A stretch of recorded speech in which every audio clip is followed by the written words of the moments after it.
ভাইরা, যিশুকে ত্যাগ করা সত্যি একটা গুরুতর ভুল।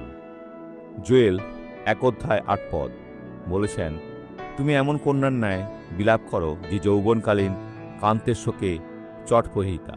সে মারা গেছে, এখন আমি কি করব? কে একজন বিধবাকে বিয়ে করবে, হয়তো যার অনেক সন্তান আছে? ঈশ্বর আপনার সাথে কথা বলেছেন, তিনি আপনার স্বামী, তিনি মারা যাননি। তার থেকে মুখ ফিরিয়ে নেবেন না, প্রলোভনের কাছে নতি স্বীকার করবেন না। আপনি একজন বিজয়ী ব্যক্তি হবেন। তিনি বলছেন তিনি আপনাকে ভালোবাসেন। এখন আপনাকে তার সামনে কাঁদতে হবে, তার কাছে করুণা চাইতে হবে, যাতে আপনি সীমা লঙ্ঘন না করেন, কারণ এটি লঙ্ঘন করে আপনি নিজেকে পরিত্রাণ থেকে বাদ দেন। আমরা এখন প্রার্থনা করব।